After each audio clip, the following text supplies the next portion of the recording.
Olá, pessoal, muito boa noite. Boa noite a todos os web espectadores que estarão acompanhando mais uma edição do programa Retorno à Vida. Experiências de pessoas que passaram pelo mundo das drogas, né, e estão vivas. Aqui quem fala é Erison, do estado do Maranhão, município de Passo do Lumiar. Muito boa noite. Boa noite, Vanessa Landry. Boa noite, Erison, boa noite, Pete, Gislaine, boa noite a todos que estão acompanhando aqui conosco. É um prazer estar nesse sábado aqui com vocês, né? Todo caloroso, acolhedor, a gente tentando aí se aproximar um pouquinho mais. Espero que todos estejam aí gostando, acompanhando esse programa. Eu me chamo Vanessa, já estive com vocês em outro momento e hoje vou estar aqui auxiliando, acompanhando essa nossa convidada especial. Vamos lá, Pete, é com você. Boa noite a quem está nos assistindo. Eu estou substituindo a pedido da Daniel, mas é um prazer, uma honra estar aqui com a Gislaine, com o Erison, com a Vanessa. Como a Vanessa também falou, eu também já participei de uma live aqui com vocês, sendo entrevistado. E seja muito bem-vinda, Gislaine. Eu acho que vai ser maravilhoso hoje a tua presença aqui. Um beijão no coração de todos vocês e que o poder superior nos leve a uma grande live aí para todos que estão nos assistindo. Que maravilha! Hoje nós temos uma convidada muito especial, né? Ela foi convidada da Vanessa Landry. E, Vanessa, apresenta para a gente hoje quem é. Bom, é um prazer e uma honra, né, estar aqui apresentando essa colega, amiga, companheira, profissional, psicóloga, mãe, vó. Enfim, a Gislaine é uma amiga de longa data. A gente se conheceu num lugar muito especial para nós duas, que é a Casa de Guadalupe, lá do Instituto Padre Haroldo. Tivemos a oportunidade de conviver em vários momentos durante esses anos e até hoje a gente tem um contato, um carinho muito grande, mesmo à distância que hoje nos separa, porque ela está em São Paulo, eu estou em Itapira, mas a gente sempre está trocando aí experiências, enfim. É uma grande mulher e para mim é uma honra muito grande estar com ela aqui hoje. Fico muito grata por ela ter aceitado esse nosso convite e vai estar compartilhando aí um pouquinho da história dela conosco. Bem-vinda, Gi, é com você. Olá, boa noite a todos. Que prazer, um prazer imenso. Muito obrigada. Muito obrigada pelo convite, muito obrigada pela oportunidade de estarmos juntos hoje. Nessa noite de sábado, né, muito diferente de tantos outros sábados que já vivemos, né, uma noite em irmandade, uma noite mais polida, né, em harmonia, em gratidão. Muito obrigada. Bom, então, para começar, né, já entrando com tudo, a Gislaine já se apresentou. O nosso tema de hoje é autoestima e gratidão. Então, já pegando esse gancho, eu queria que a Gislaine contasse um pouquinho da experiência dela, da história dela para nós e alguns eventos que tivessem a ver com a nossa temática de hoje em todo esse processo aí de caminhada dela, que com certeza deve ter muitas histórias para contar, né, Gi? Algumas, né, Vanessa? Então, a palavra é sua agora, amiga. Pois é. Então, muito obrigada, Van. Obrigada, Erison. É um prazer participar do seu programa. Pete, muito obrigada pela presença. Acho que foi muito bacana poder estarmos juntos, né, hoje, e a confiança de poder compartilhar um pouco, né, dessa história com vocês. É uma história de gratidão. Não é só uma história de dor, né? Como a Vanessa falou, nós nos conhecemos, né, no Instituto Padre Haroldo. Eu tive uma infância uma família bastante participante. Eu tive uma adolescência bastante importante no sentido de assistida, né? Eu tive um pai, a felicidade de ter um pai e uma mãe que puderam me propor não só a presença amorosa, mas também uma condição de um bom estudo, uma condição de bons laços, né, que foram se construindo ao longo do meu desenvolvimento. Mas existe uma parte da gente que a família vai nos conduzindo, e existe uma parte que a gente vai aprendendo na nossa relação com o mundo, né? Eu tenho, curiosamente, né, não só com o Instituto Padre Haroldo, como a Vanessa trouxe, mas eu tenho uma relação com instituições católicas curiosa, né? Eu estive, durante 23 anos, ligada a instituições católicas, desde o começo da do meu processo de aprendizagem, do ensino, até a minha formação profissional, né?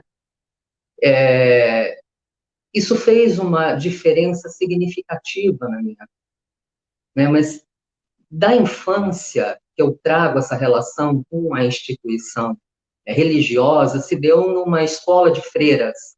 Então, ali na escola de freiras foi onde começou a minha vida dentro da escola até o ginásio, né?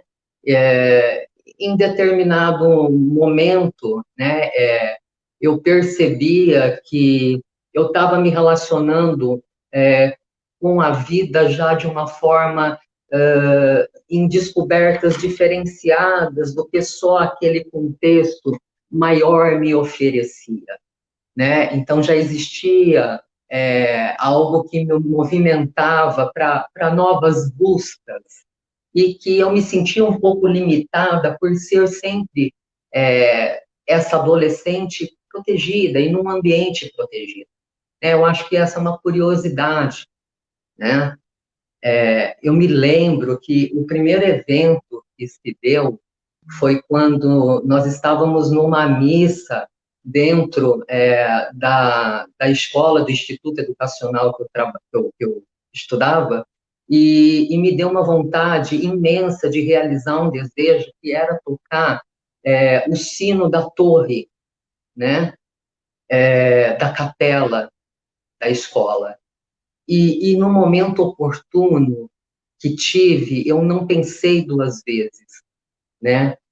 Já haviam alguns ensaios, né? E eu consegui subir nessa torre e tocar esse sino. Né?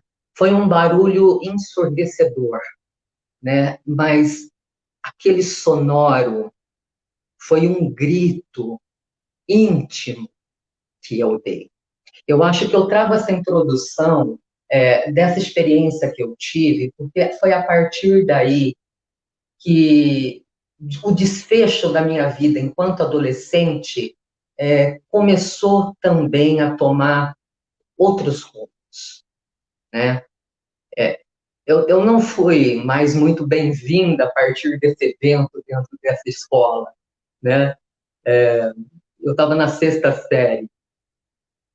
E a partir daí, então, eu fui procurando por si só, como uma jovem adolescente, e por meios que a gente sabe que a gente vai encontrando quando a gente procura, outras formas de liberar esse grito, né? Essa descoberta nessa fase tão complexa que é o desenvolvimento da juventude, na fase adolescente para a fase jovem adulta. Então, acho que a minha história começa a partir daí, né? Aos 13 anos de idade, né, eu comecei a sair um pouco mais escondido com a turma, com os amigos, né, do bairro, e até mesmo com alguns amigos da própria escola, né? Aí eu já tinha saído da escola de freiras e da sexta para a sétima série eu já estava cursando numa outra escola, não mais religiosa, né, não mais de ordem católica. E isso também foi muito novo, né, porque eu saí de um certo doutrinamento, digamos assim, e fui de encontro com uma tal liberdade que eu também ainda não conhecia, né? Foi um fator impactante também na minha vida, né? E aí, então, eu fui procurando formas de me identificar, e nós sabemos como isso acontece, né? Os grupos que você vai buscando ter aceitação, ter uma identificação em busca dessa tal liberdade, muitas vezes, e nesse momento, talvez tão equivocada, né? Lógico que eu não tinha uma linha, né, de uma crítica, porque a idade nem nos permite a isso, mas eu tinha todos os impulsos que a gente sabe que nessa idade nos direcionam para os prazeres, sem um critério de cuidados, né? E, curiosamente, a primeira substância também que eu tive contato, talvez até mesmo por essa linha, né, de um certo cuidado e de uma escola que me trouxe alguns valores importantes, além do que a minha família também trazia nesse convívio de comunidade familiar, não me permitia muita coragem de ter contato com algumas drogas por medo de ser descoberta, né? Medo de ser descoberta. Por exemplo, a maconha, né? É uma substância que exala o cheiro, o álcool, né? E eu tive muito medo inicialmente de ter o primeiro contato com essas substâncias. Então, curiosamente, o primeiro uso meu de substâncias foram fármacos, né? E um fármaco específico, né? Eu tomo um certo cuidado, porque eu sei que as lives às vezes alcançam públicos diferentes, né? E os jovens talvez também possam estar assistindo, né? Mas em época era um fármaco que até hoje ele é comercializado e ele é prescrito, sem prescrição ele não é vendido, mas no comércio negro a gente sabe que ele é facilmente acessado, é um fármaco que provoca alucinações, delírios, né, perturbações, confusões mentais, né, e ele vendia na década dos anos 80 nas bocas, né, nas biqueiras, e se vendia de tubo, né, eram tubos, então a gente rateava para comprar, né, e eu tomava, né, esses comprimidos, esses fármacos, da mesma forma que alguns colegas já faziam uso da cannabis, já faziam uso do álcool, e eu fui me identificando com essa substância. Era uma forma de eu voltar para casa sem ser descoberta, né, que eu já estava procurando algum elemento que me tirasse de algum desconforto que eu ainda também não sabia, né? Não foi apenas, penso, né, hoje, que não foi apenas uma curiosidade ou uma necessidade de aceitação em um grupo.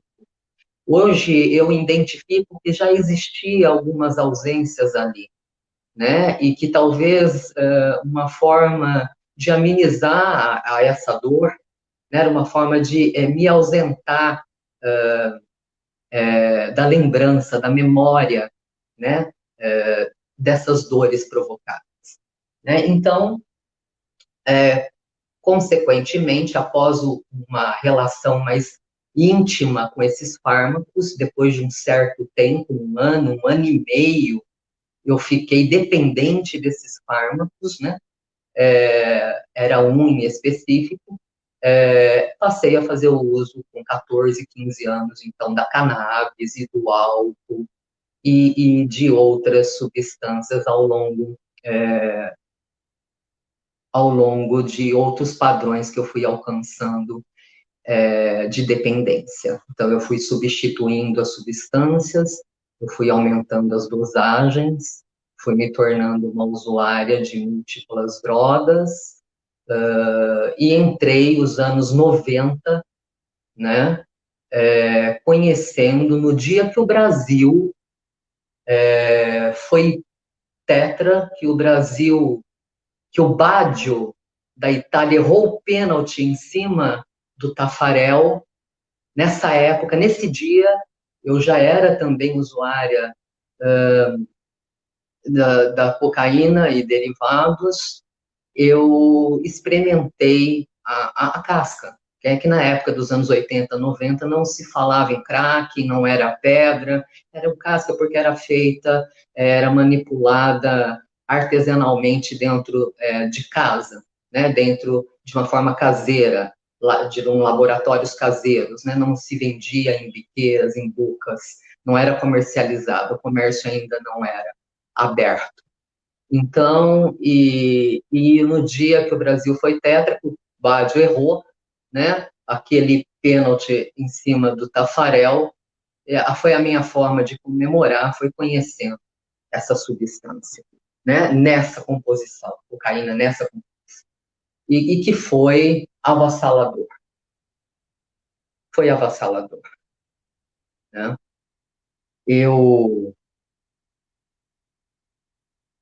Aos 16 anos, né, um time em relação ao uso da substância e a minha relação com as drogas, um time. Eu conheci um jovem que cresceu comigo desde a infância, né, e esse jovem se tornou, então, o pai do meu filho. Nós crescemos juntos, temos uma história muito bonita de amizade desde a infância.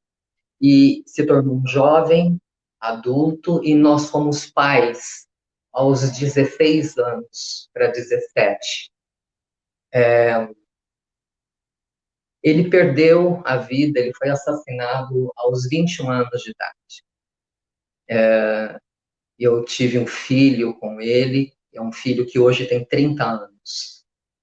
Mas o meu filho ficou órfão do pai quando ele tinha 30 anos, quando ele tinha 3 anos de idade, há 27 anos atrás, né? Hoje com 30. E eu, então, ainda fazendo o uso de substâncias, né? Acabei buscando, por falta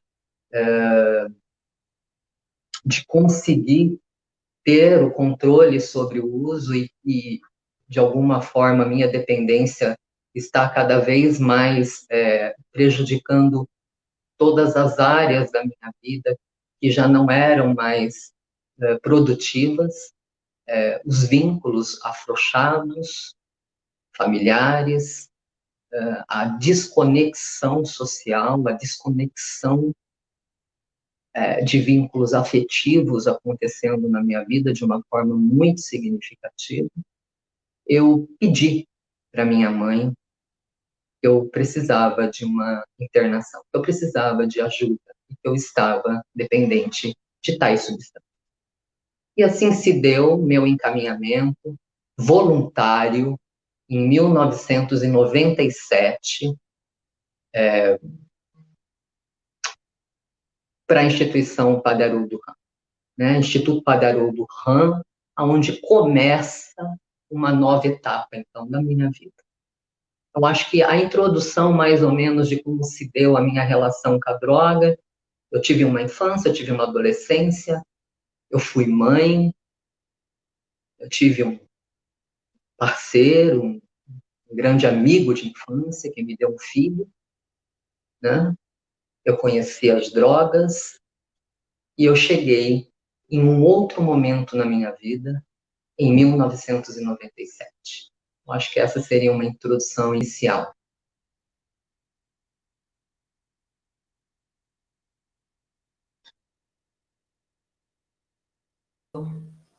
E aí, Gi, obrigada por contar, né, esse início para nós. E eu queria aproveitar, então, que você está nesse momento aí em 97, que você recebe essa oportunidade, né, de conhecer uma nova maneira de viver.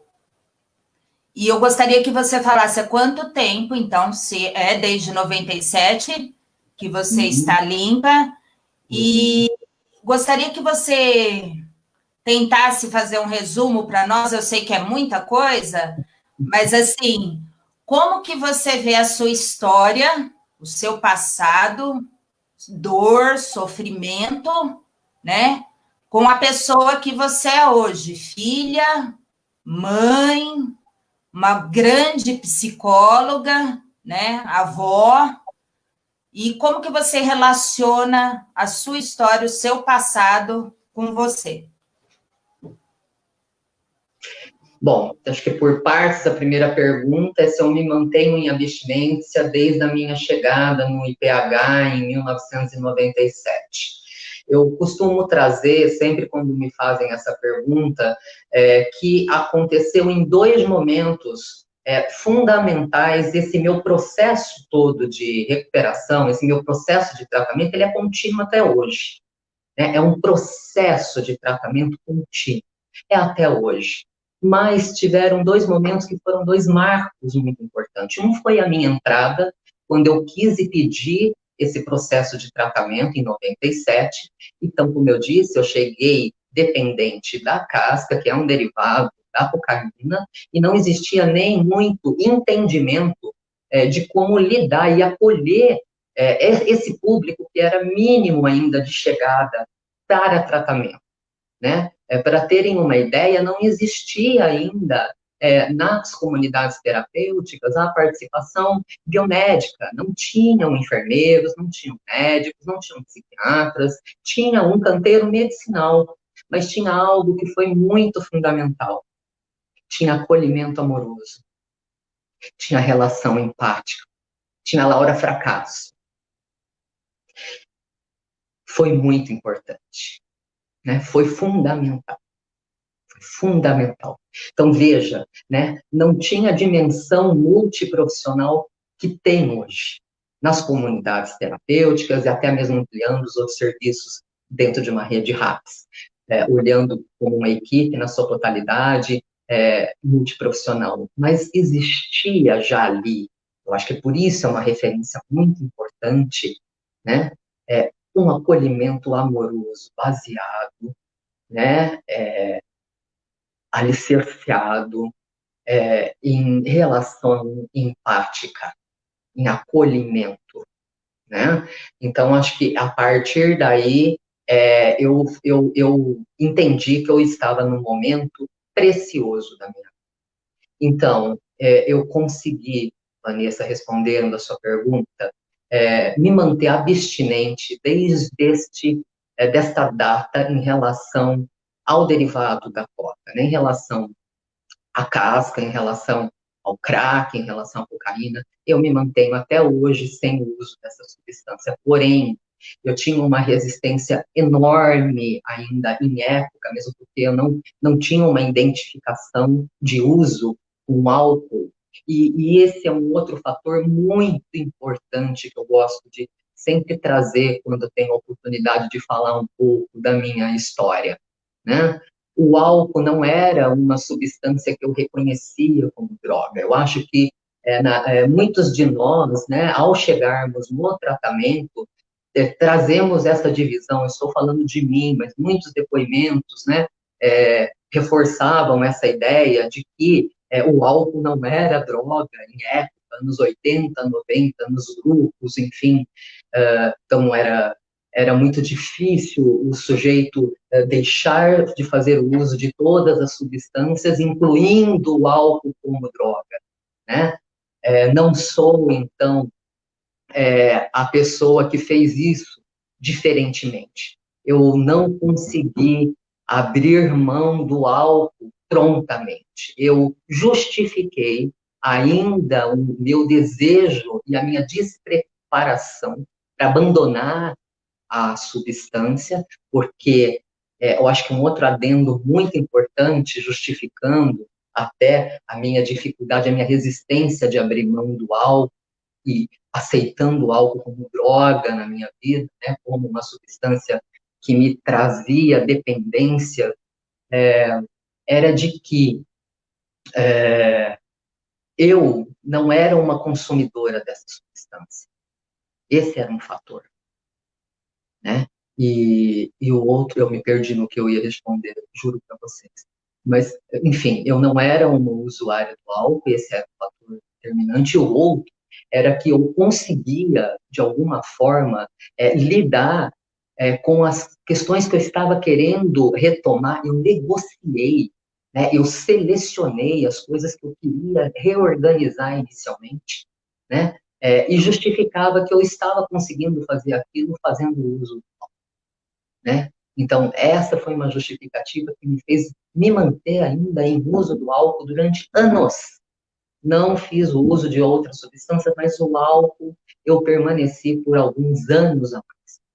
E aí, um outro momento marco nessa história, né, que eu falei, foram dois momentos muito importantes, foi quando eu admiti, né, o álcool como uma substância que me tornou dependente, alcoolista, e precisando de ajuda para poder não voltar a usar mais. Não só o álcool, mas o medo de voltar a ter contato com as outras substâncias que inicialmente me levaram à internação. Então, veja, né? Eu fui tentando conduzir a minha vida, deixando de usar a substância que me levou ao tratamento e justificando que eu conseguia conduzir de uma forma funcional, fazendo uso do álcool. Eu me tornei uma alcoolista compulsiva em dosagens altíssimas, fui prejudicada em todas as áreas da minha vida, e aí eu pedi ajuda. E de que forma, então, que isso aconteceu? Aí, um segundo, eu voltei lá na instituição.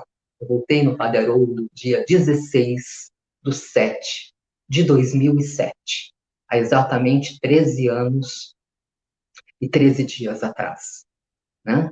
Nesse dia, a Laura Fracasso estava sentada no quiosque da casa de Guadalupe me esperando, porque eu havia agendado com ela. E nesse dia eu disse que eu precisava renunciar, que eu precisava entregar o álcool da minha vida, que eu tinha muito medo de voltar a fazer o uso da cocaína e que eu tinha muito medo de não conseguir retomar parte do que eu minimamente tinha alcançado. Eu já estava perdendo tudo novamente. E foi nesse momento, né, que a Laura me fez a seguinte pergunta: Gi, você acha que você vai se beneficiar em voltar agora? Você está pronta? Eu falei, sim, mas eu não queria uma internação. Ela falou assim, então o que você quer? Eu falei, eu gostaria de participar da espiritualidade. Eu posso voltar a participar da espiritualidade? A Laura disse assim, pode, se você achar que vai te beneficiar, que você está pronta para esse retorno, que é isso que você quer, e que a partir da espiritualidade, fazendo, então, tendo essa frequência, fazendo-se essa presença, vai ajudar nesse processo que você está buscando agora de tratamento, venha, a porta está aberta. A partir desse dia, o álcool foi entregue na minha vida. Então, hoje eu estou limpa há 13 anos e algumas 24 horas. Essa é a minha história de chegada no Instituto Padre Haroldo, em dois momentos muito importantes.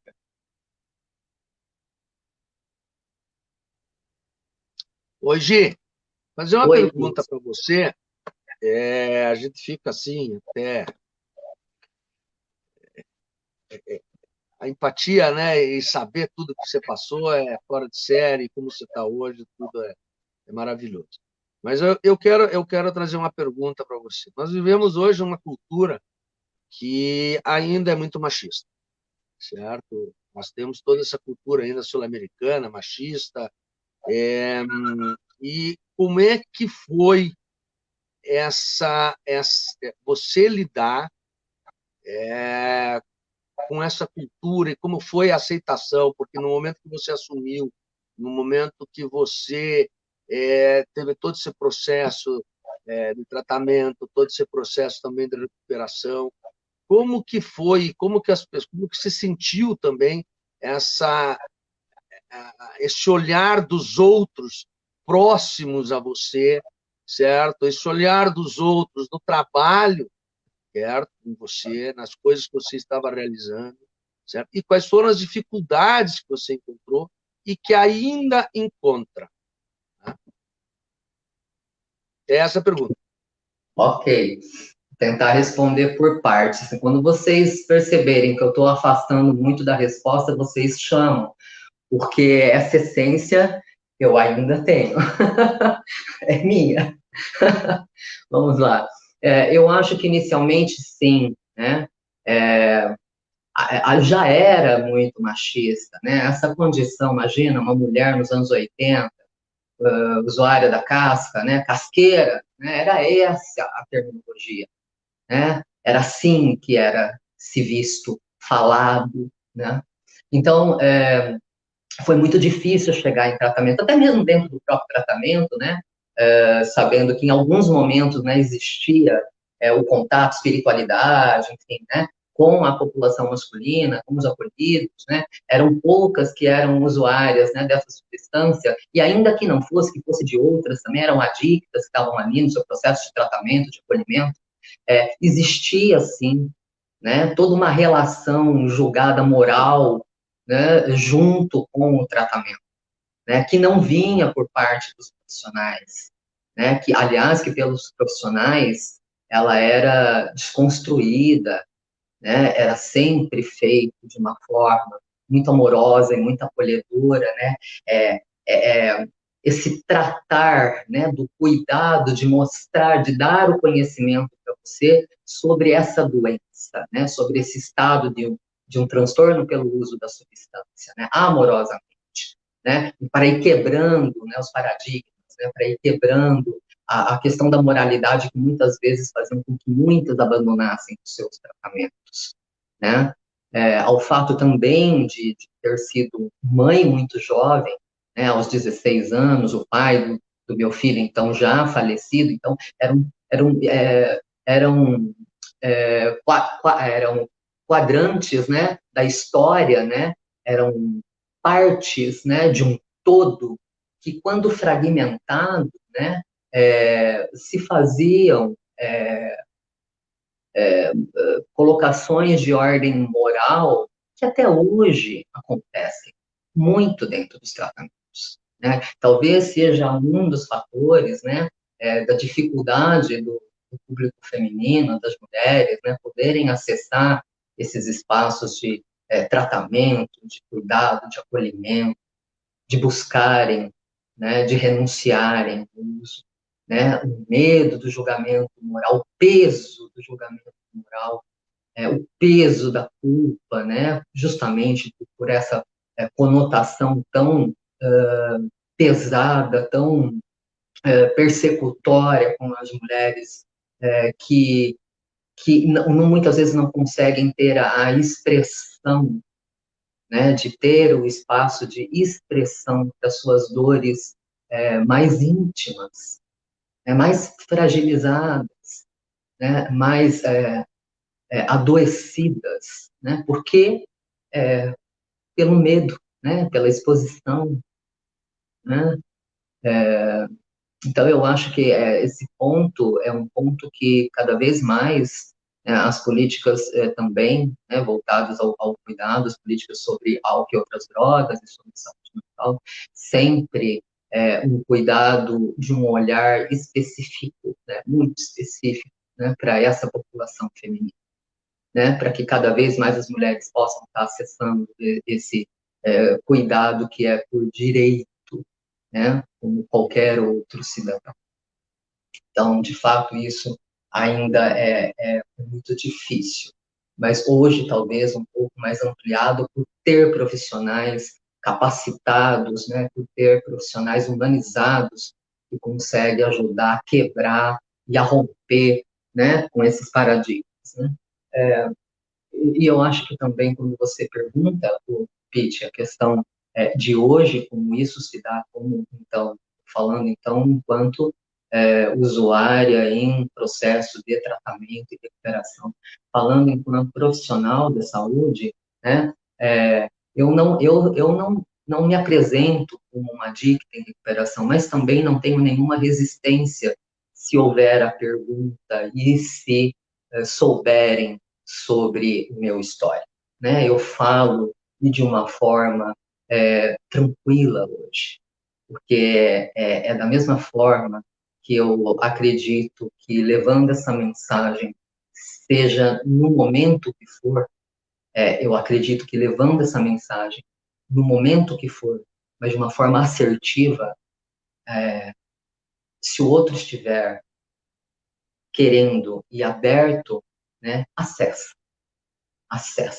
A relação empática, ela sempre tende a acessar, a acertar, né? Não sei se respondi um pouco aí, Pete. É isso?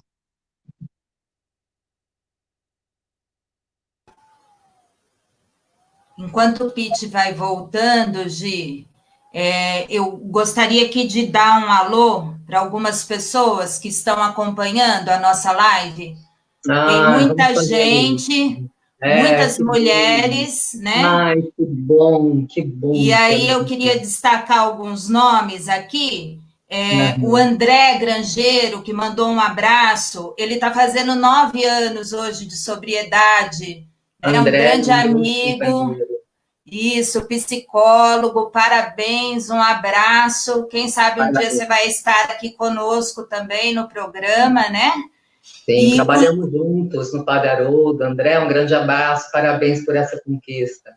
Sim, e aí o Júlio Neri, que sempre está com a gente, a Marta Lima, o Valcir, que tem feito algumas perguntas, vamos ver se até o final a gente consegue aí responder, Malu Maceno, Alessandra Dil, a Fenact, Sônia Paula, Wendel, Alexandra Maura, enfim, alguns nomes que eu consegui acompanhar, mas tem muito mais. E ao longo do programa a gente vai tentando aí lembrar de todo mundo. Obrigada pela presença. Desculpe, eu não consigo talvez acompanhar, né, as mensagens, mesmo porque eu acho que eu me desorganizo um pouco se eu for tentar ler a linha de raciocínio. Eu acho que vocês entendem isso. Mas sim, muito obrigada por todos presentes, doutora Ediel, poxa, tantos outros, Laura, obrigada, Júlio, obrigada. Vamos lá, Gislaine. Também, obrigado. A gente quer também aqui agradecer ao compromisso e parceria da revista Dependência Química e Saúde Mental, né, que está fazendo a ancoragem do programa Retorno à Vida. Né, nosso amigo Daniel Garcia, né, ao Henrique França, ao Maurício, né, Landry e a Patrícia Guimarães. Né, essa turma, essa equipe, e o Edu Cabral, né? Nossa turma aí, que está aí se organizando toda semana para estar aqui nesse momento com vocês e a gente reunido, né? Do estado do Maranhão, né, Pete? Do estado do Maranhão ao estado do Paraná, todo mundo junto e misturado, né? Que coisa maravilhosa. Maravilha, então, obrigada. Gislaine, eu queria fazer a pergunta para você, é o seguinte agora.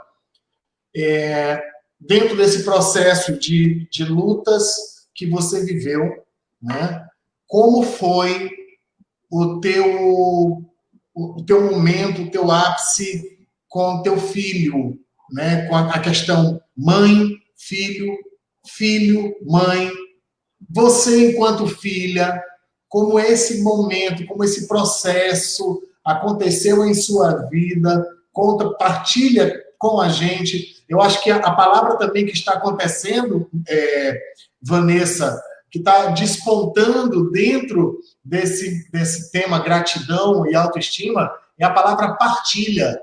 Está todo mundo muito ligado nessa palavra aqui hoje. Poxa, que partilha legal! Poxa, que partilha linda e tal. Que coisa gostosa do que está acontecendo nesse momento, né? Então, Gislaine, a palavra volta para você. Obrigada. Eu acho que retorno dizendo que a palavra é gratidão, né? eu acho que dentro quando foi me dito que ia ter um viés dentro dessa temática da gratidão, né, e da autoestima, né, eu fiquei pensando como que eu iria iniciar esse momento com vocês, essa live, né. Eu acho que falar de gratidão, eu teria que ter iniciado, e de alguma forma, acho que não sei se conseguir conduzir dessa forma, é que a gratidão, ela já se dá a partir do momento que eu estou aqui com vida, né, com vida, falando, né, sobre essa história. Que para mim é muito difícil falar sobre por quê? Por quê? Porque ela começou lá na adolescência, né? E quando se fala do uso de substâncias relacionado à fase da adolescência, é muito delicado, né? Porque eu penso que eu tenho que ter, né, e vejo isso, né, um maior cuidado de não querer levantar nenhum troféu de vitória, né, como desfecho de mensagem final dessa live.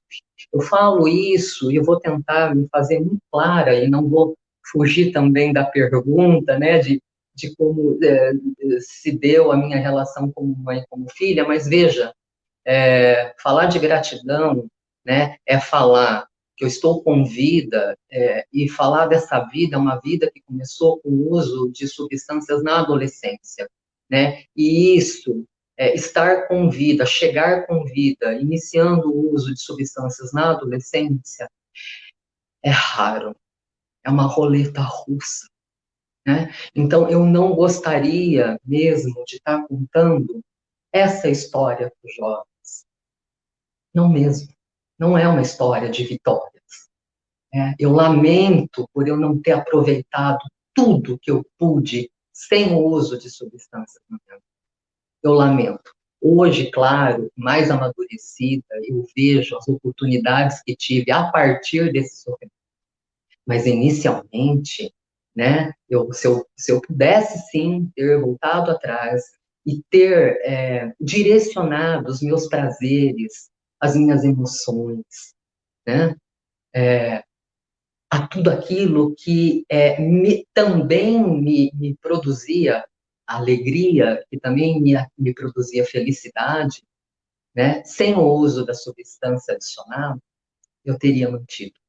Né? Então, essa mensagem eu preciso deixar para os jovens. Não é essa história. Né?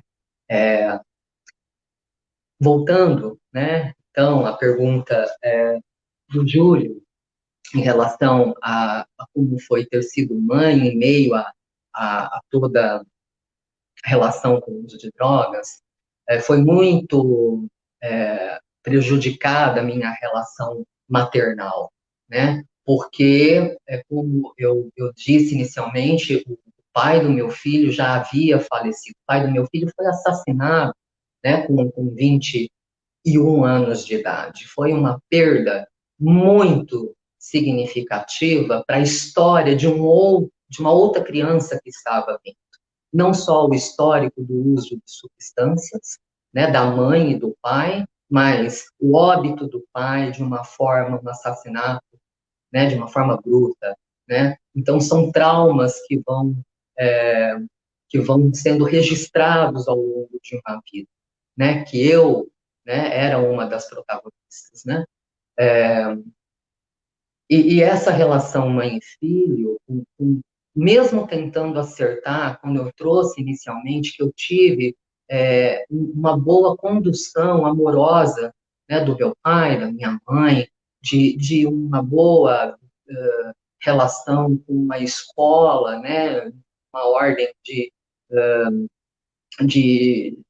educação institucional religiosa, católica, então toda protegida, mas, né, a minha relação como mãe, alguns traços dessa infância mantiveram na minha essência, né, na minha construção de formação de sentido, ainda que muito prejudicada, ainda que extremamente avassaladora a relação da droga na minha vida, mas existia ali uma linha. Essa linha é que me fez estar, talvez, aqui hoje, né? Porque lá atrás, quando meu filho tinha 7 anos, né, e que eu entrei para o tratamento no IPH, no Instituto Pagarudo, eu perdi a guarda.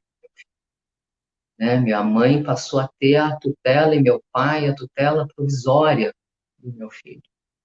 Né? E perder a guarda do filho foi algo que me impulsionou a buscar o tratamento. Então, acho que essa pergunta é muito importante, porque, a princípio, eu não acho que eu busquei o tratamento porque eu estava vencida. Não acho que foi, sinceramente, naquele momento, a gota que transbordou o copo d'água, né? Eu acho que eu procurei, naquele momento, ajuda porque, afetivamente, a minha relação com o meu filho estava sendo rompida, né? Então, foi por um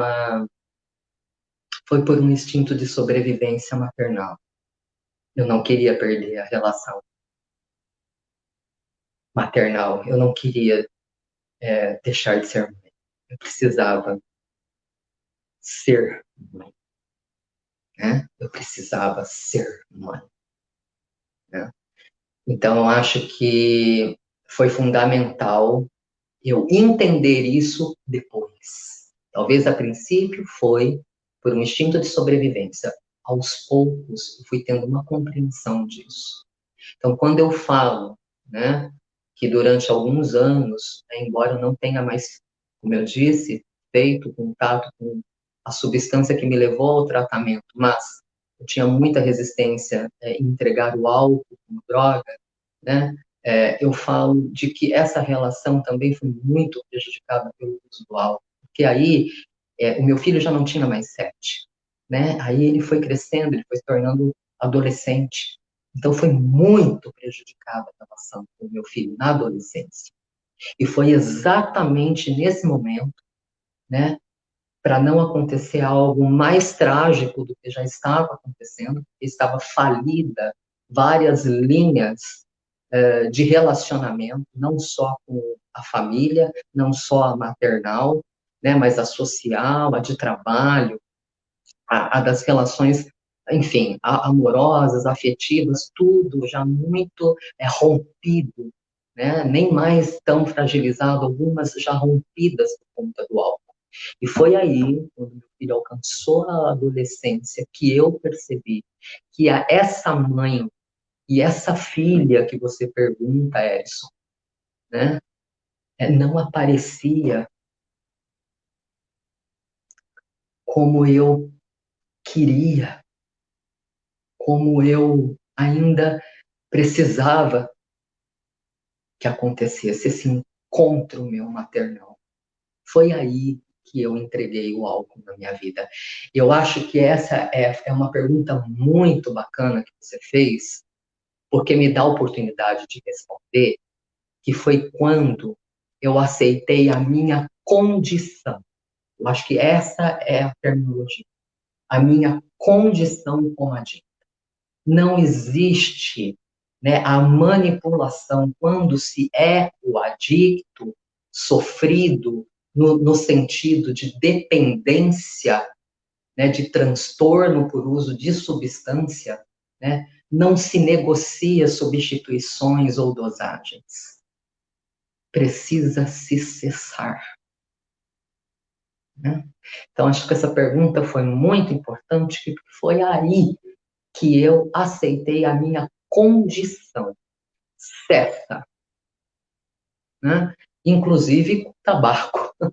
Né? Também, nessa mesma data, o tabaco foi entregue. E essa condição aceita, né? Então começa uma nova etapa aí, até mesmo dentro da minha vida profissional.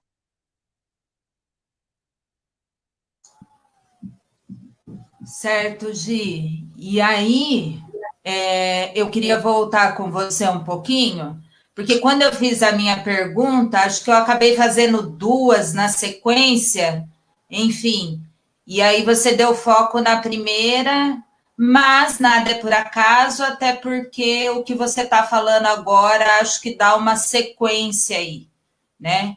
Então, eu tinha perguntado para você como que você vê toda a sua história, tudo que você passou, com a mulher que você se transformou hoje, inclusive na área profissional, que eu acho que é muito importante você falar um pouquinho, compartilhar um pouquinho para nós quem é a Gislaine agora. Pode ser? Claro, claro.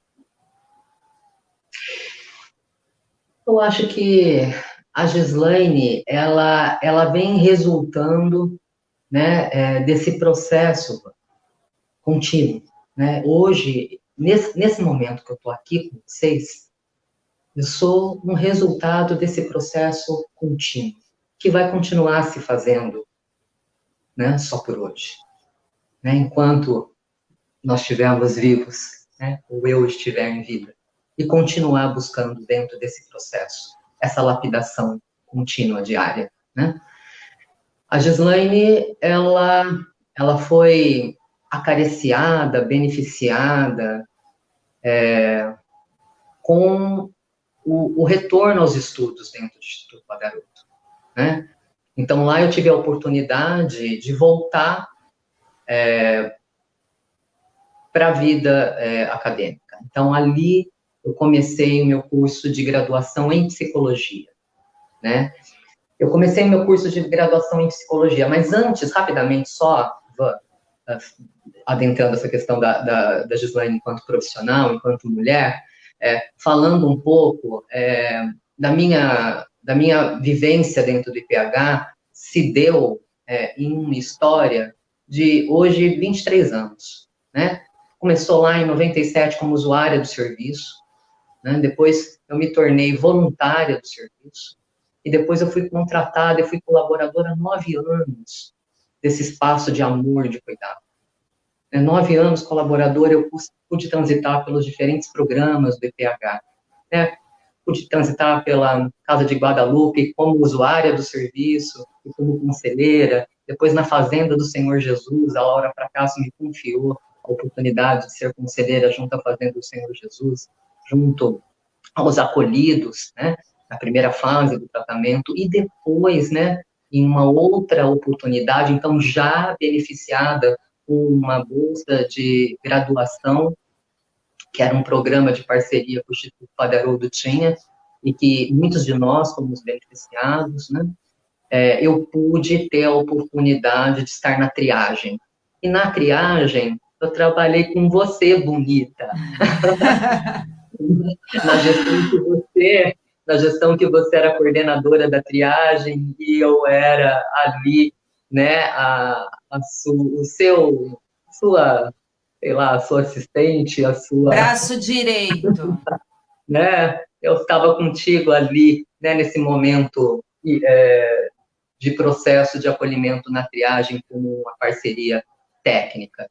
E ali, então, se deu os anos meus de formação na graduação, então já fui ficando mais próximo da triagem, né, com a equipe multi, que então já era estabelecida, né, junto à triagem do Instituto Padre Haroldo, e pude encerrar a minha graduação em psicologia. Então, quando eu comecei a live lá com vocês, inicialmente falando da minha história dentro de instituições católicas, que também se dá 23 anos de história dentro de instituições católicas, se dá desde o processo, então, do meu começo, né, na minha vida de processo de aprendizagem, que foi no Instituto Educacional Católico, né, de Freiras. Depois eu fiquei 9 anos no Instituto Padre Haroldo, encerrei, então, a minha graduação, né, que se deu numa universidade católica também, né, que é a Universidade de São Francisco, né, e que quando eu encerrei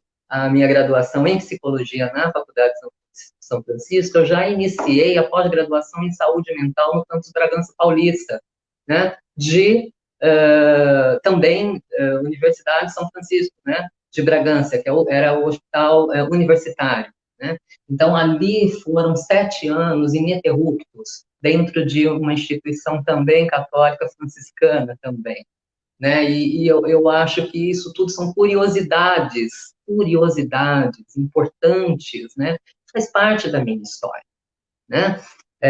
Quando eu encerrei a pós-graduação em saúde mental, né, eu tive uma proposta no processo seletivo, enfim, e eu vim trabalhar em São Paulo, né? Eu passei num processo seletivo, a unidade Helvétia, né?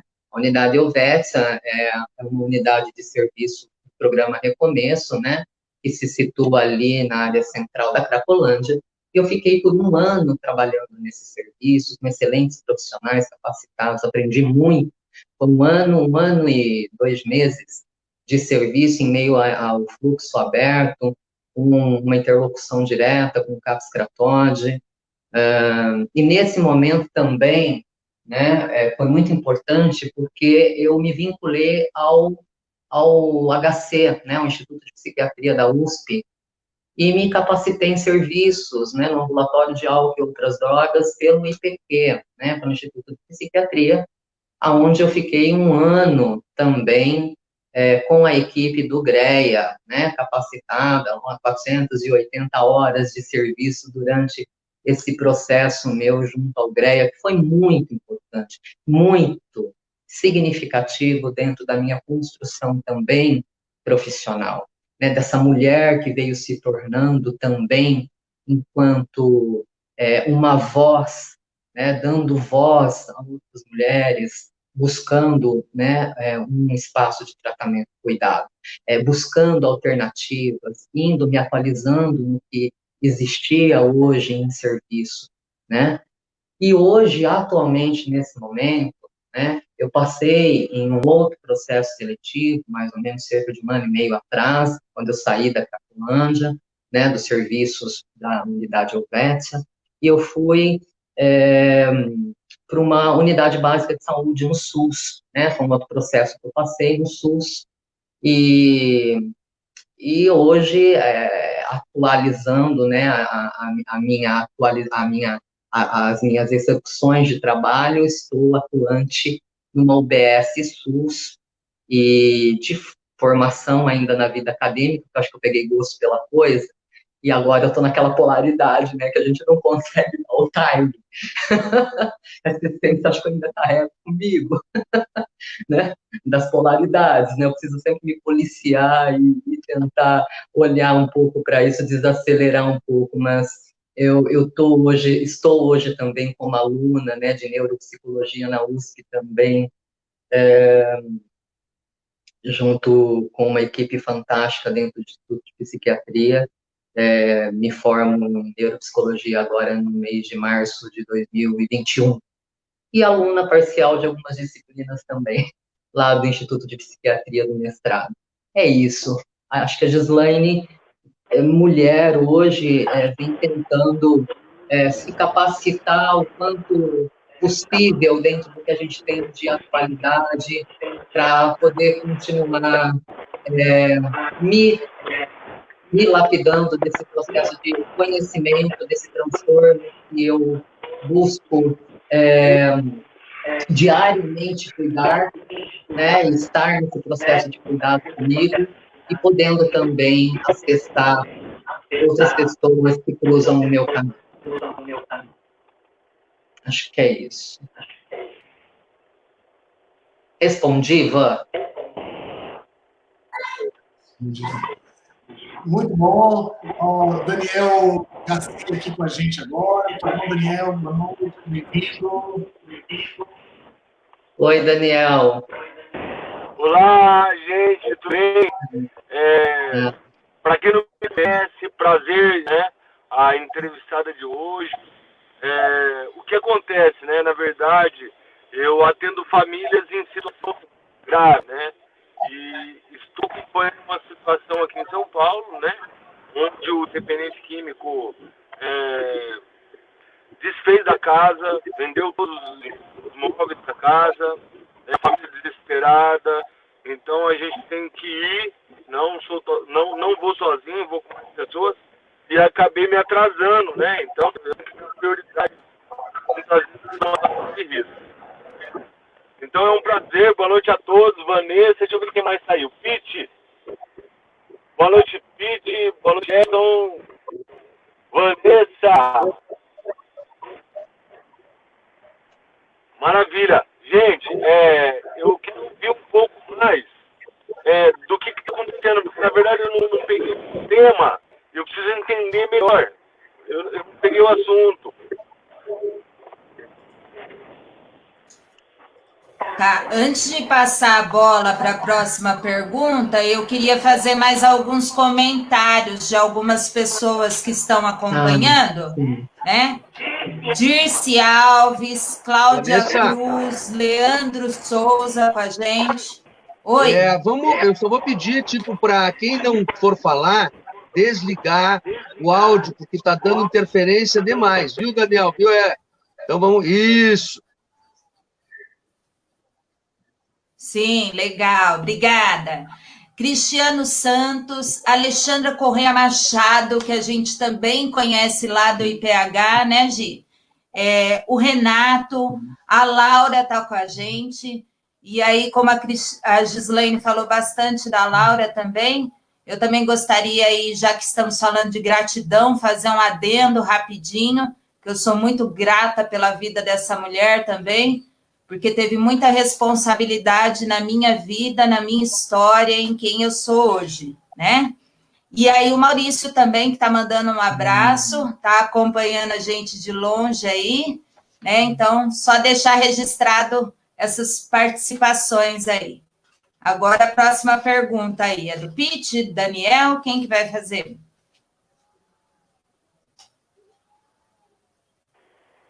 Eu gostaria de saber o tema para eu fazer a pergunta. Oi, Daniel. Daniel, hoje o nosso tema é gratidão e autoestima. Positivo. A minha pergunta é o seguinte, a entrevistada, desculpa, eu precisava que ela se apresentasse, né, para eu entender um pouco de como é o andamento da live. Como eu entrei pela metade ou pelo final, né, eu gostaria que ela falasse mais ou menos do que ela já abordou. Oi, Daniel. Então, a princípio o tema é gratidão, mas eu acho que o desfecho vai acabar sobre o conceito gratidão, ao meu ver, diante dessa introdução da live e tal, eu acho que eu vou deixar para o final, né? Acho que no final eu consigo fazer um apanhamento, né, e falar, então, o que é essa gratidão que eu trago comigo. Mas eu falei um pouco do meu processo, da minha relação com a substância, e aproveito até a tua deixa da pergunta, Daniel, e eu vou usar uma terminologia aqui que eu gosto muito, que eu acho que eu ainda não pronunciei na live, que eu falei da minha relação complexa afetiva com as drogas. Eu gosto de falar e eu uso isso dentro de alguns projetos meus aí, eu gosto de falar relação complexa afetiva. Eu falei dessa complexidade que foi uma relação confusa, né, equivocada com a droga na minha vida. Falei um pouco da minha maternidade, eu tenho um filho de 30 anos hoje, né, falei um pouco da minha chegada no Instituto Padre Haroldo e de 2 episódios marcos que foram, né, a minha chegada no Padre Haroldo, foi em 1997 e depois em 2007, né, foram 2 datas marco, e falei um pouco do que o Instituto Padre Haroldo e de pessoas que foram fundamentais que eu cruzei ao longo da minha vida, né, como Laura Fracasso, como Vanessa, como Maurício, quanto tantos outros colegas de trabalho que estão aqui na live, e outros que foram, enquanto acolhidos, cruzou pelo meu caminho, e que foi me lapidando nesse processo contínuo, né, de tratamento que eu trago até a data de hoje aqui com vocês nesse sábado. Tá, então eu vou para a minha pergunta. Uma das coisas que a gente tem debatido bastante, procurado entender, é assim, veja bem, no teu processo de tratamento, né? Não entendi, repete, por favor, que eu não escutei bem. Eu vou perguntar do teu processo de tratamento, tá? Do teu autoconhecimento e como que foi isso para a gente poder entender melhor. Eu tenho visto muito, em algumas CTs, em outras, Inclusive, nós abordamos esse assunto na live passada, daquela questão de tratar o dependente como um doente, realmente, né? E, por um certo ponto, isso tem, claro, uma grande importância, uma vez com que a gente faz com que ele entenda que ele é realmente um doente, mas, por outro lado, a autoestima baixa, né? Então, é muito difícil uma matemática, né, para que a pessoa que está em recuperação, ela consiga se entender como doente e, mesmo assim, levantar a autoestima. Como que é isso? Por exemplo, você é um doente, você precisa de tratamento, mas como que eu levanto a tua autoestima uma vez que eu diagnostico você como uma doença que é progressiva, incurável e fatal, né? Como a gente costuma ouvir, né? Então, eu queria saber, em que ponto isso, você aceitou que tinha uma doença, e que ponto você sofreu um pouco com isso, e como que você resgatou a autoestima aos poucos, ou se foi rápido, ou se demorou, né? E hoje, as dificuldades de hoje ainda, que você enfrenta em relação a isso, né? Claro que todos acreditam que é independente, então, e hoje eu gostaria que você falasse um pouco disso, do dia a dia, né? Preconceito, família, colegas, como é que é isso?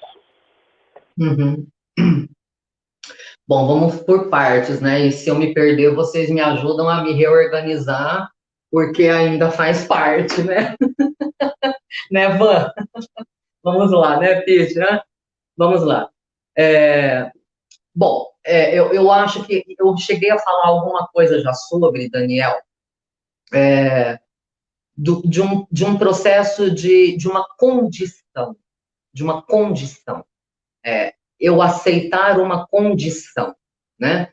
Para alcançar esse estágio, cada qual vai ter o seu processo, é muito subjetivo isso, esse momento, né? Mas o que eu entendo é que tem que fazer muito sentido para o sujeito, né? Para que ele consiga fazer as mudanças gradativamente.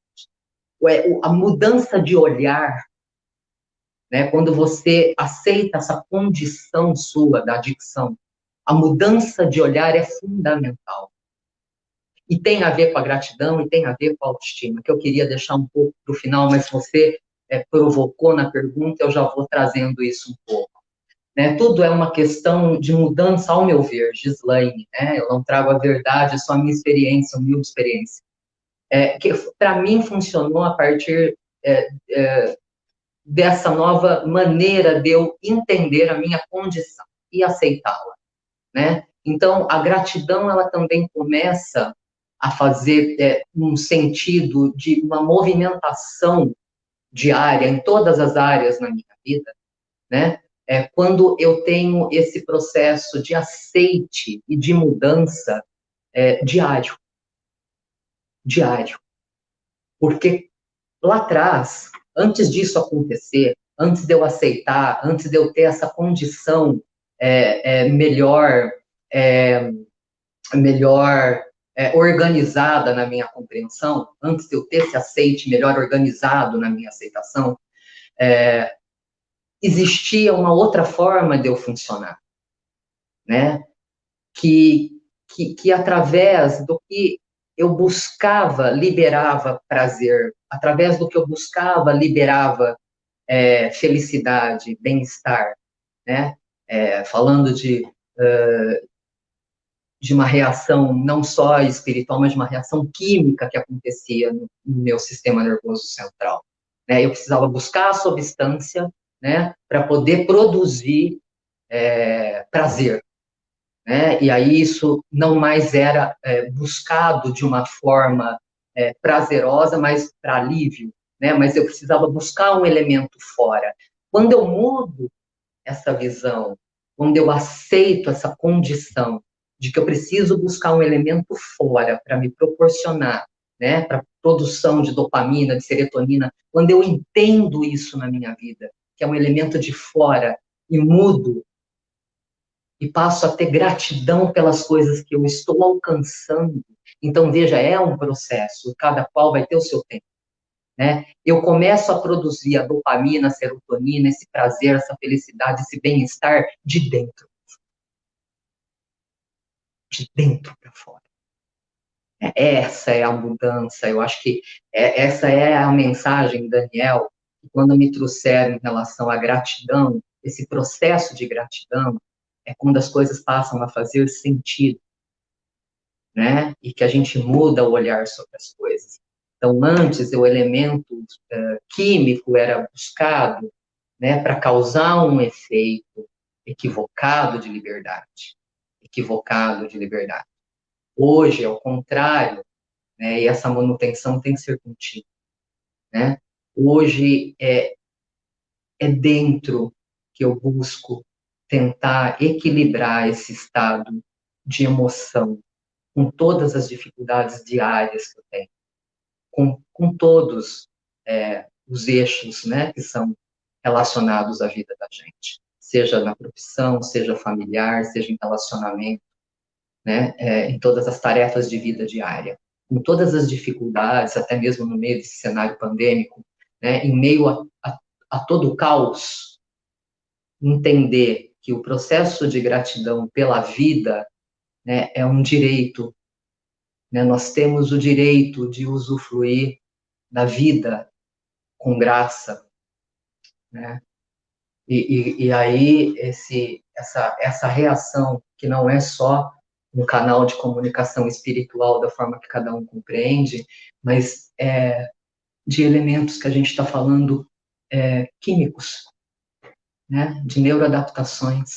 Eu libero dopamina, eu libero serotonina quando eu vou procurando prazer nas atividades que eu vou buscando, selecionando a fazer. Oi, travou aqui, né? para mim? Alô? Oi. Gislaine? Oi. Tudo bem? Então é o seguinte, a gente está Alô? meio que aproximando, eu vou fazer duas perguntinhas, assim, uma colocação. Uma da seguinte maneira, nós sempre chegamos naquela situação, né? E fazemos o que aconteceria se eu não tivesse feito isso, se eu não tivesse usado. Ai, a mulher de hoje, o que falaria para lá atrás, 20, 30 anos atrás. Eu vou fazer o inverso, certo? Eu vou fazer uma situação inversa e não é uma pergunta, mas assim uma questão assertiva sua depois, e uma pergunta em termos profissional geral. O que você pensa que aquela menina lá de 15, 16 anos falaria para a mulher de hoje, Gislaine? Esse é o ponto. O que ela falaria? Qual seria a sensação de ver você hoje, como você está, com esse brilho, com essa luz, certo? Com tudo que você desenvolveu. E o segundo ponto que eu acho muito importante, que vocês também trabalham, também muito com essa parte também das mulheres, e a gente vê hoje ainda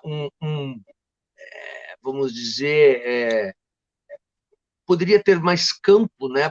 Nós termos mais ambientes, é uma dificuldade maior, porque ainda tem todo aquele processo da mulher ficar protegida dentro do sistema familiar. Ai, minha filha usa drogas, então vamos protegê-la. Mas o que você, um profissional da área da saúde, profissional, o que você pensa ser mais importante, ou que esses ambientes saudáveis ou ambientes que desejam estar oferecendo tratamento ou acolhimento para as mulheres devem ter em relação para a autoestima das mulheres especificamente? O que é necessário, certo? Esses ambientes oferecerem para essa autoestima das mulheres não ser deixada de lado. É isso. Obrigada. Muito bem. Eu acho que a primeira pergunta, o que a mulher o que a adolescente de 15 falaria para a mulher hoje? É isso, Pete?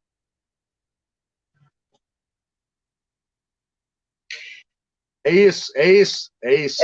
Eu só não entendi o seguinte, eu com 15, o que eu com 15 falaria olhando para mim hoje, é isso? Para você hoje, exatamente. Ok. Toda aquela tua vida que você tinha, como você era, o que você pensa, mulher de 15, 16, hoje falaria para você com tudo que você desenvolveu.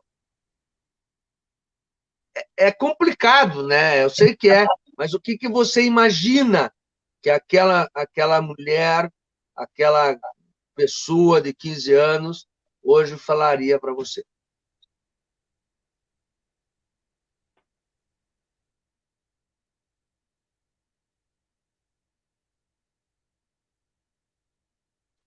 Talvez eu diria, Gislaine, você sobreviveu, mas foi uma roleta russa. Foi uma roleta russa, Pete. E eu endosso, né, a fala inicial. É muito delicado quando a gente fala de um uso que começa na adolescência, né? Todos históricos de uso, né, têm a sua gravidade, têm a sua história e a sua importância. Mas quando se fala de uma história na adolescência, a gente fala de um processo que envolve desenvolvimento, formação, né? A gente fala de um comprometimento muitas vezes irreversível, né? Então, eu acho que, de fato, foi uma virtude ter chegado aqui nessa live, nesse sábado, hoje, com vida. Essa é uma mensagem que eu preciso deixar para o jovem, né? Não é um troféu que eu levanto ter chegado aqui. Eu diria isso para essa garota de 15 anos. Isso não foi um troféu. Eu consegui chegar até aqui porque era para eu estar aqui hoje falando com vocês sobre isso. Muitos não chegaram. E muitos não vão chegar. Não vão chegar.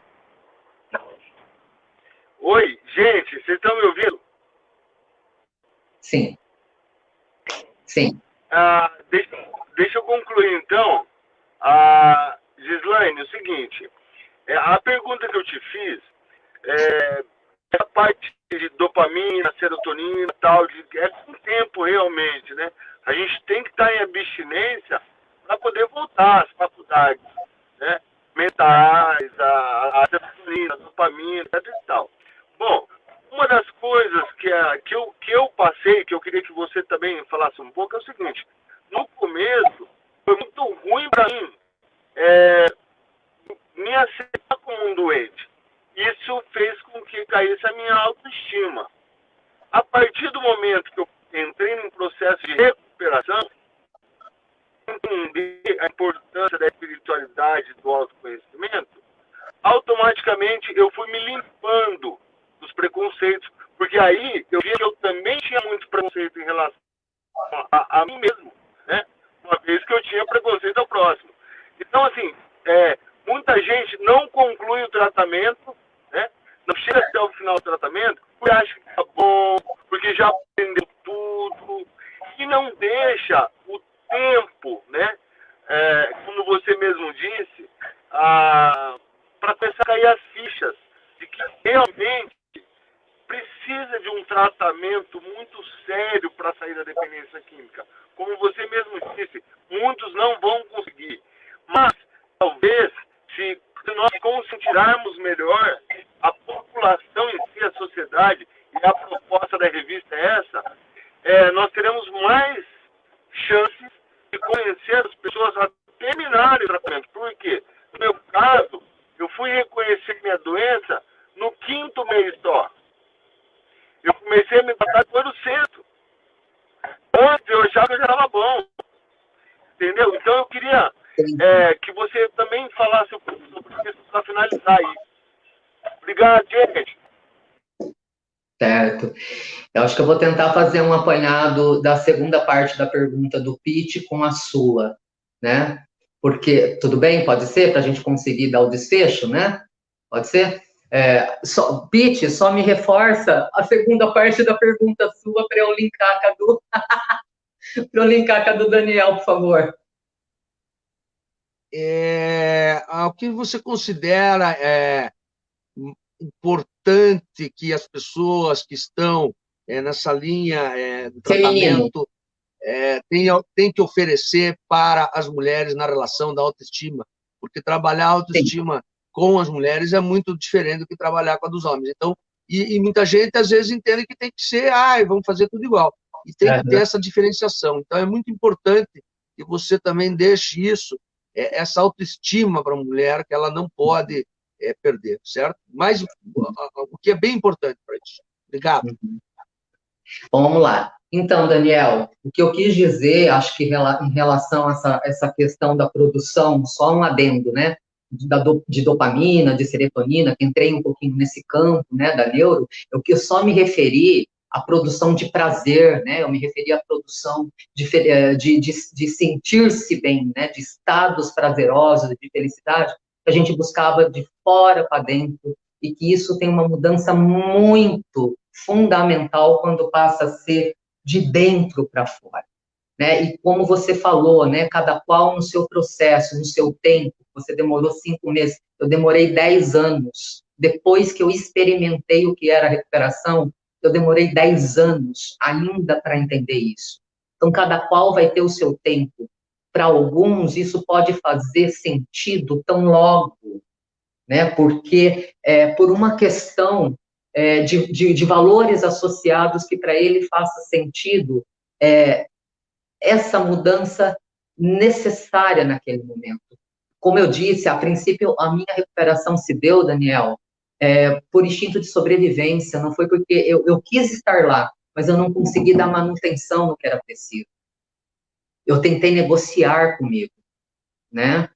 Eu não sei se isso responde um pouco a tua pergunta, mas para poder promover a autoestima do autocuidado, né, que acho que é mais ou menos o que você está falando, Daniel, para poder produzir autoestima, ter autonomia do seu autocuidado, né, de ter essa autonomia adquirida, de ter autocuidado consigo, tem que fazer sentido para o indivíduo, né? A princípio, ele pode até ter algum tipo de permanência no tratamento para sobrevivência, né? Mas se passar a fazer sentido para ele, o sentido que eu falo é uma necessidade de busca, de mudança.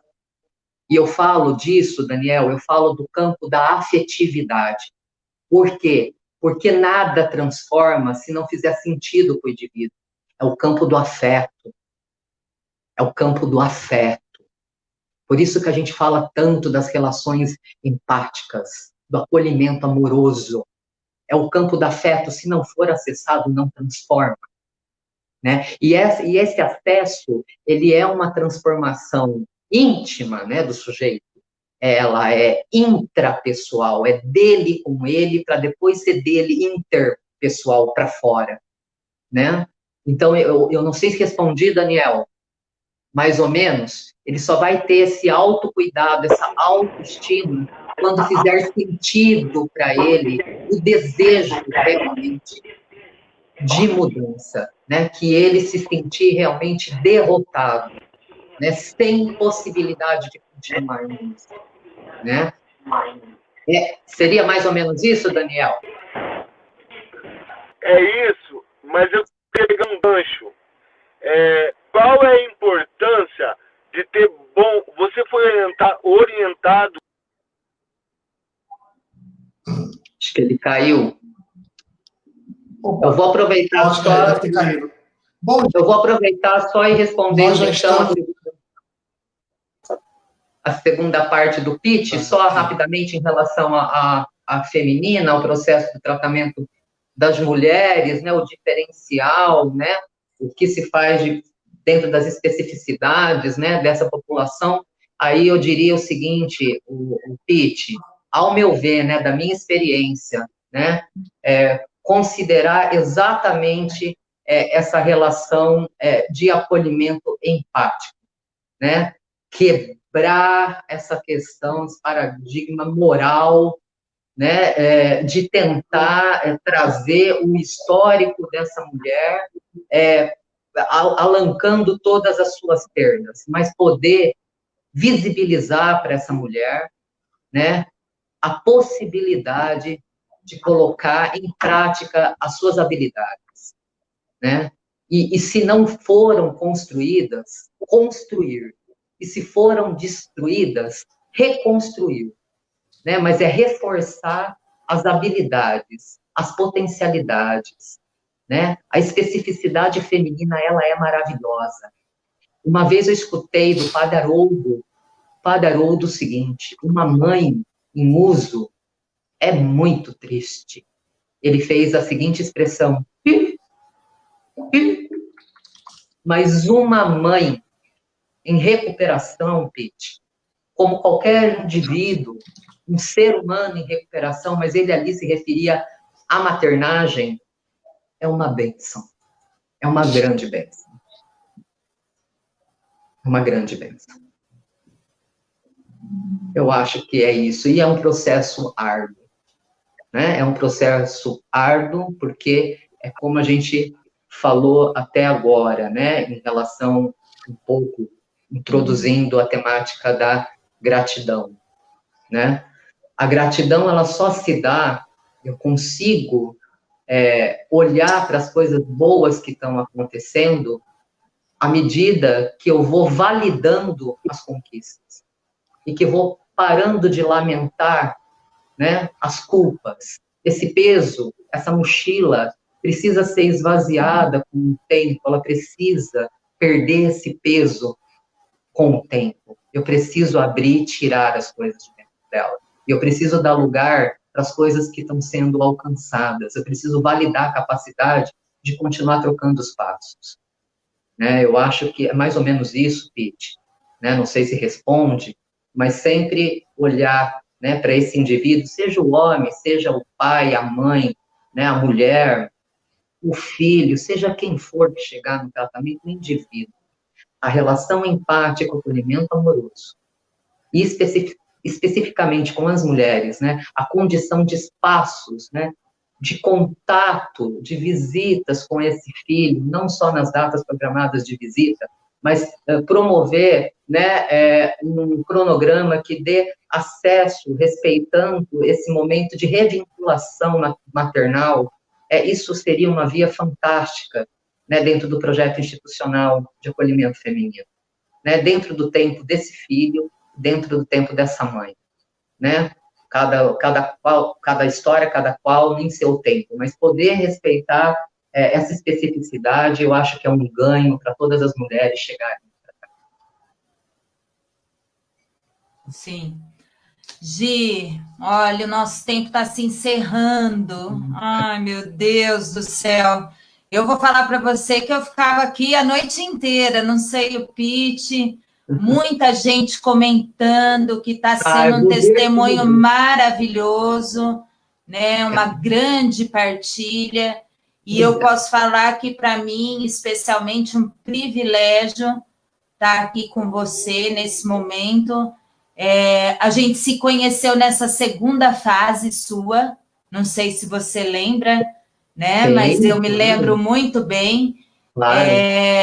Em 2007, eu era voluntária também, lá no Instituto, e aí a gente revezava esse papel e se encontramos aí em vários momentos, né? Nesse espaço, trocamos muita partilha. Então, assim, foi um privilégio, muito obrigada, gratidão pela sua vida, pela mulher que você é, pela profissional, e por dedicar aí um pouquinho desse tempo aí conosco nesse sábado, maravilhoso, estou emocionada mesmo, de coração, um privilégio poder estar aqui com vocês. Obrigada a todos que acompanharam, né? E especialmente aí um grande beijo para você, viu, minha amiga? Obrigada, Van. Obrigada pela tua vida, obrigada pelo nosso encontro em vida. Muito obrigada. Você é incrível. Obrigada. Gi, obrigado pela partilha aí, foi profunda, e emocionante, sabe? Foi muito, muito bacana. Obrigado por estar com você, Vanessa. Novamente, a gente junto aí, já deu aula até para mim. E eu só quero fazer um jabazinho, certo? Quarta-feira agora, nós vamos ter uma live que é bem importante, da OAB lá do Paraná, sobre a questão da resolução para acolhimento de adolescentes com dependentes químicos. Então, vai estar participando, além da minha pessoa como presidente da Comissão de Drogas, a presidente da Comissão da Criança e Adolescente da OAB, o Crino como secretário, o diretor também do programa Infância Segura do Paraná, da Secretaria de Justiça e Cidadania, uma representante do SEDECA, que é o Conselho Estadual da Criança e Adolescente, e também uma educadora que há 30 anos trabalha nesse tema de violência contra crianças e adolescentes, que é a Aracia Zinelli. Então, peço depois para vocês divulgarem também, eu acho que vai ser bem importante, porque vai ser uma live equilibrada e para sanar muitas dúvidas, certo? Não vai ser daqueles extremismos que a gente vê muito, muito por aí. Muito obrigado por ter partilhado toda essa tua experiência, Gi. Foi um prazer enorme, de coração, estar aqui com você. Obrigada. Vanessa! Beijo! Obrigada! Pessoal que ficou, Rick, Maurício, Erison, todo mundo, tchau. Pessoal que nos assistiu, um beijo no coração e vamos para frente, que parado só fica aposta. Um grande abraço, pessoal. Tchau, tchau. Obrigada, tchau. Eu também agradeço a todos os companheiros aqui da live, né, que estiveram conosco. E, Gi, deixar para você se despedir aí do pessoal, deixar aí uma frase, uma palavra, enfim, o que você quiser falar. Tá bom. Então, muito obrigada pela oportunidade desse convite, né? Obrigada pela vida de cada um que está aqui nesse momento oportuno, no sábado, diferente de tantos sábados lá, de uma outra parte da minha história. Então, essa é a gratidão, de validar esse momento aqui com vocês hoje. Essa é a gratidão pela vida. E quando se fala, né, de uma palavra, de uma mensagem de amor, fé e esperança, né, eu diria que quando a gente consegue alcançar um adicto limpo no seu estado de recuperação, no seu processo de tratamento, olhar para um outro adicto, né, e ver, não olhar, vê-lo, esse processo é algo de mão dupla, né? E o que isso mobiliza também é algo de mão dupla. Então, quando a gente consegue deixar só de ver, né, mas olhar expressivamente e ter essa troca expressivamente, é porque valeu. Essa é a gratidão. É isso. Muito obrigado, então, por esse momento oportuno. Obrigada por todos que estiveram aqui, que participaram. Eu vou ler todas as mensagens, né, tão logo, quando eu puder abrir a live e dar uma atenção, né, dos comentários que forem feitos. Se tiver alguma pergunta que eu não fiz em live, que eu não respondi em live, responder e agradecer mais um dia por estar limpa hoje com vocês. Obrigada. Obrigada pela oportunidade ao programa. Pete, prazer imenso estar contigo. Van, um beijo no coração. Daniel, muito obrigada. Edson, muito obrigada pelo programa. Parabéns por essa iniciativa e que a nossa fala alcance tantos corações ainda no sofrimento do uso da adicção ativa. Amém. Tchau, tchau, gente. Boa noite. Até mais.